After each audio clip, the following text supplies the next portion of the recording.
Everyone has that one cartoon that creeped them out as a kid. That one character, scene, or moment that kept you up at night, staring at the ceiling, until suddenly you heard a thud from your closet door.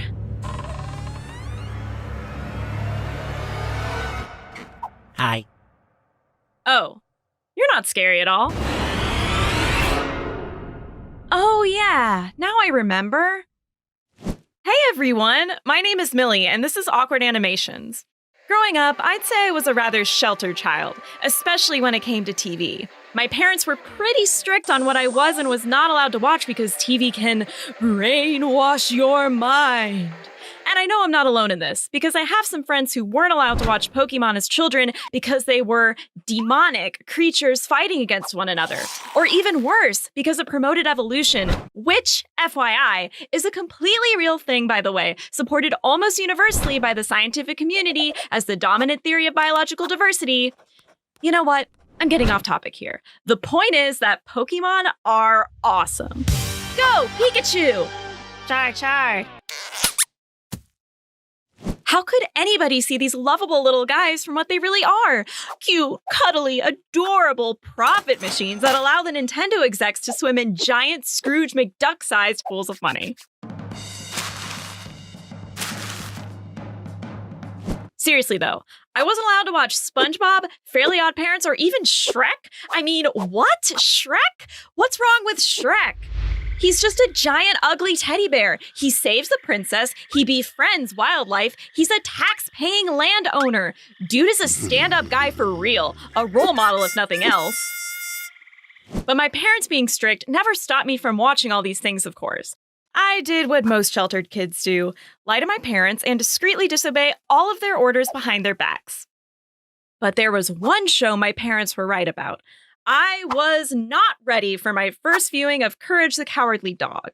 You may fondly remember this strange cartoon, but my memories of it are mostly those of fear and stress-induced panic. I mean, this show was weird, and I wouldn't say it was very child-friendly. Bear in mind, I was pretty much going straight from Blue's Clues to Courage, and while they both star oddly shaped dogs, they were at least slightly different in tone. Come on, Blue, it's mail time. Yeah, and what made it even worse is that Courage's owners were kind of the worst. I mean, the old man just yelled at him constantly. I guess the old lady was nice, but she was still completely oblivious to all the horrific monstrosities that were tormenting her poor doggo on a seemingly daily basis. I would much rather have Steve. Oh, by the way, do you guys know Steve left Blue's Clues because he was going bald and he didn't want to lose his hair while starring in a children's TV series? I mean, I'm sure there were other reasons, but he specifically said that in an interview once, and all I could think is that seemed strangely vain. I mean, did he think the children were going to judge him? I guess kids can roast you sometimes just because they have absolutely zero filter, but I doubt they would even notice the hairstyle change, yet alone care. Anyways, I'm getting off topic again. If only I had listened to my parents and avoided those tainted Courage the Cowardly Dog episodes that arrived via cable television directly from Satan. Maybe then I could have saved myself several sleepless nights. I truly was a big, binky, loving baby that promptly needed to switch back to the safety of PBS Kids. I'm not a baby, I'm 5 years old. Shut up, twerp. But as much as that tiny pink dog and his otherworldly shenanigans scared me to death, I just couldn't get enough of him. I sometimes somersaulted out of bed to sneak down to my living room for a late-night screening of my favorite episodic debauchery. I would army crawl through the hallway to maximize my stealth. Also, side note, I love the logic as a kid that if you crawl, there's literally no way your parents will see you. Like, you're 1/4 as fast, probably making a loud noise, not concealed in the slightest. It makes no sense. There's no way your parents didn't notice you sneaking around 99% of the time. I think our daughter's broken. And the few times kids are legitimately successful in their wannabe ninja warrior stealth crawls were more likely due to your parents being straight up sleep deprived between work and raising a child. Anyways, so yeah, I watched a good amount of Courage the Cowardly Dog, and I still remember a big chunk of it too. There was this one episode with a creepy little gerbil that kidnaps people. Let me repeat that. A gerbil that kidnaps people. Like, this tiny furry dude's got a full-on collection of people. I remember sitting there, covered in blankets as a makeshift shield, feet not touching the floor, because you know that's where all the monsters are, of course, and just seeing this gerbil, hearing that song as Courage is on the swan ride, it's Doc Gerbil's world, it's Doc Gerbil's world.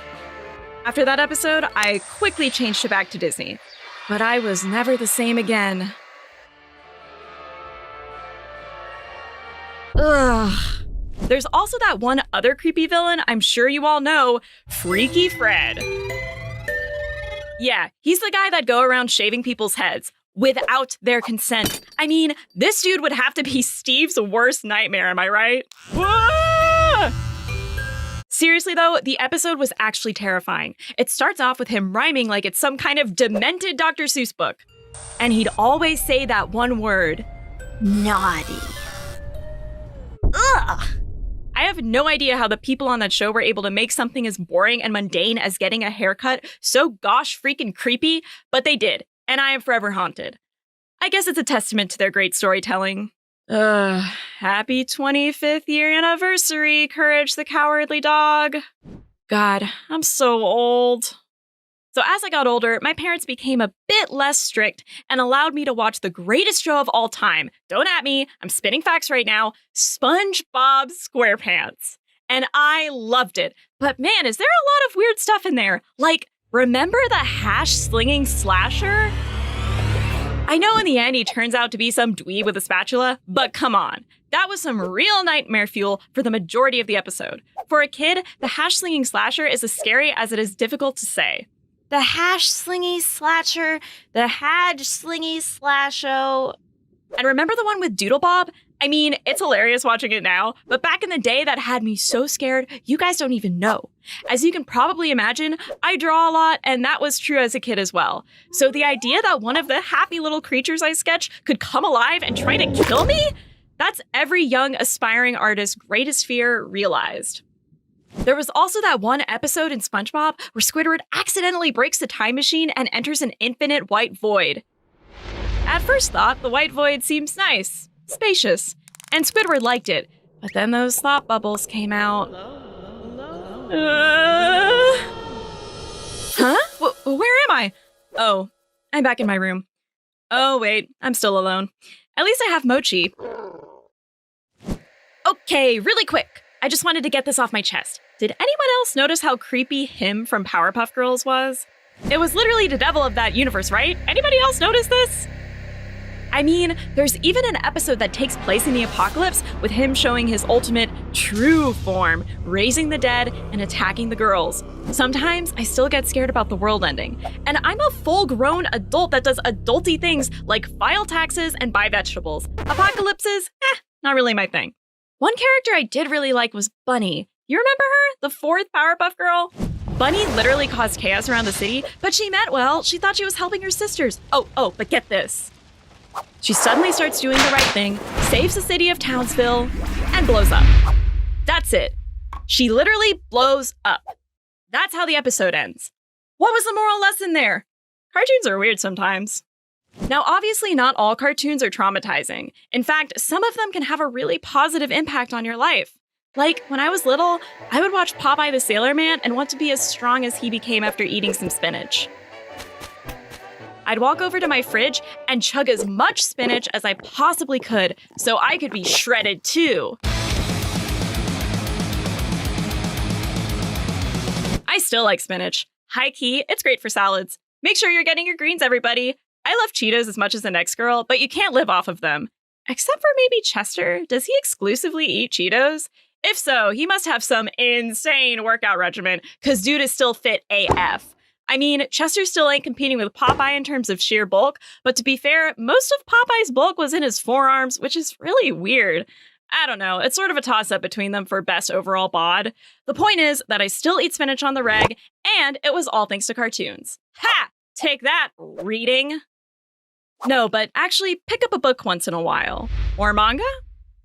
But yeah, to leave off with a moral to this video, cartoons can be truly scary, but they can also be good. Like, maybe the children who were traumatized by Freaky Fred became barbers. Just hopefully not creepy ones that cut hair without consent.